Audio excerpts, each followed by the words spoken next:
2 U.S. senators have asked the NSA just how many people it's spied on. But the agency is keeping their lips sealed, and you'll never guess why. They say dishing that information would violate your privacy. Now, Senators Ron Wyden and Mark Udall are asking what's really behind the big secret behind FISA, or the Foreign Intelligence Surveillance Act. The law was expanded back in 2008, and it allows the NSA to spy on Americans without a warrant. Here's the response the senators received from the Inspector General of the Intelligence Committee after they sent a request to NSA for an estimate of how many Americans are having their communications surveilled. The letter says, "I defer to his conclusion that obtaining such an estimate was beyond the capacity of his office, and dedicating sufficient additional resources would likely impede the NSA's mission." He further stated that his office and NSA leadership agrees that an IG review of the sort suggested would itself violate the privacy of U.S. persons. So what's the big secret? And what does this law mean for your privacy? Joining me now is Ginger McCall, Director with EPIC's Open Government Program. Thanks for joining me, Ginger. Thank you. Let's take it back to 2008. Why was the FISA law expanded like this? So the FISA amendments in 2008 made it possible for the government to listen in on conversations without a warrant, provided that one of the people in the conversation was abroad. Their justification was national security, but it created this problem where, again, there's a lack of transparency and oversight. And in the law, it says that if there's a reasonable belief that someone is operating abroad, what is that reasonable belief? Your guess is as good as mine.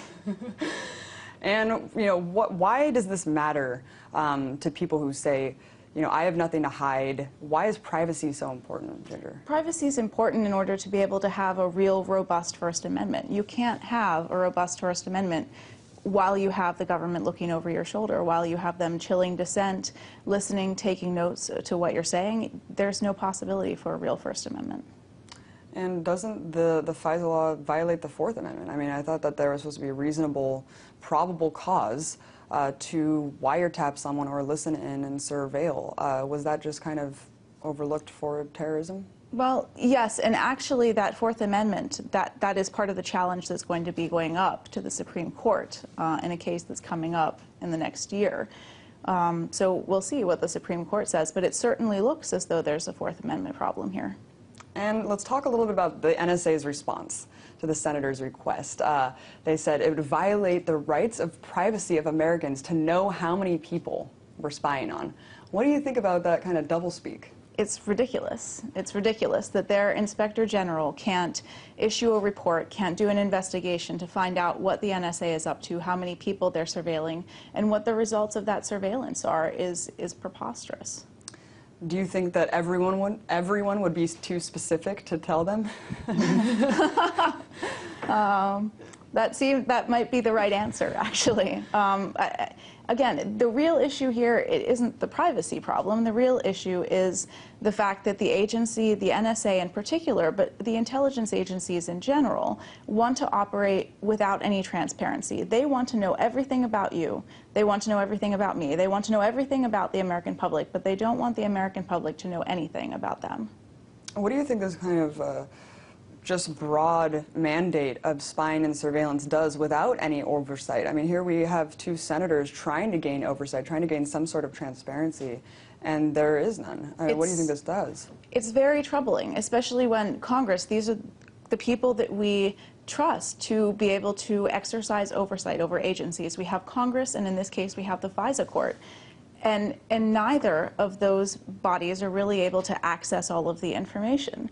And what we've been pushing for, what we asked for when we testified before Congress, was more oversight, more reporting to Congress, to the American public, so people can look at what the agencies are doing and can judge for themselves whether or not this is really necessary or effective. Do you think that this new letter that the senators did, and also just the case that might go to the Supreme Court, do you think that this will eventually close these backdoor loopholes of kind of just rampant surveillance, or do you think that this will just continue to expand? Hopefully. I have some hope for the Supreme Court, given the case that they decided this last term, U.S. v. Jones, where they told law enforcement that it wasn't able to warrantlessly GPS track people, so place a GPS tracking device on the car without a warrant. They said, no, that's not all right. And it was a unanimous decision. And they had some very strong language in there about the importance of privacy and the trouble with this sort of 24/7 surveillance. Do you think there's a detachment, though? I mean, a lot of people, just because it's not a man sitting out in a van, like listening into your private phone calls, it's more just computers, data mining, searching through keywords and stuff like that. Could you describe a little bit about the operational methods of how they are doing this? Well, that's the problem. I have no idea what the operational methods are. I mean, we can't even get that information under a FOIA. And I don't feel bad about that because apparently even Congress can't get that information. There's a very broad Freedom of Information Act FOIA exemption that allows the NSA to conceal pretty much everything that it does, all of its operations, all of its programs. So we have no idea exactly what they're doing, who they're monitoring, or how. And what do you think about, in light of all this, Obama voted for this expansion in 2008. What do you think about his administration saying we're going to be the most transparent administration and completely open? What do you think about just his administration in general and the transparency issue? We're very skeptical of that at this point. And he said when he signed this originally that it wasn't a good law, that he was going to work to create more oversight when he got into office. And instead what we see is his Department of Justice in particular is perpetuating the problems under the Bush administration. They continue with the state secrets doctrine. They continue to make very wide use of the exemptions under the Freedom of Information Act that allow them to withhold documents. They continue to operate without oversight or transparency, especially on national security issues. Talk a little bit about, there was just a FOIA request done, and there was a list of words that you couldn't say or that you say online, and it subjects you to NSA spying. One of them was cloud, another one was Mexico, and pork. It was a request that we made to the Department of Homeland Security for their social media monitoring program, contracts and documents associated with that. And what we got back a contract, an $11 million contract with General Dynamics. And we also got back some specifics about what they were monitoring. And that list of words, including cops, including sick, including cloud, including exercise. That list of words are the list of words that are being monitored by these contractors paid by the Department of Homeland Security. They're also monitoring for reports that, quote, reflect adversely on the Department of Homeland Security or the federal government, so dissent, criticism. So, what other kind of words were on this list? I mean, everyone says those words, though. I mean, so that's pretty much everyone is subject to NSA spying on these social networks. Well, in this case, it's DHS, but yeah, that's the problem, is that it's not tailored at all. It's dragnet surveillance in a way that has a very real possibility of chilling dissent, of chilling First Amendment freedoms. If you have to be constantly afraid that what you're saying is being listened to, is being noted down by the Department of Homeland Security, whose mission, by the way, is to prevent terrorism and to deal with natural disasters. That's what the statute tells them they are allowed to do. Instead, they're operating outside of that, monitoring conversations that people are having. If you have to constantly fear that your conversations are being monitored and noted down, it's going to change the way that you speak.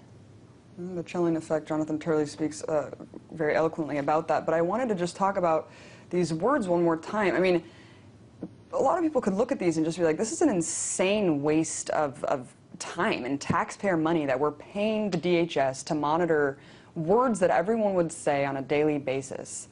It is. It's a complete waste of time and money, and it's also entirely outside of the statutory bounds of what the agency is supposed to be doing. So why are they doing it?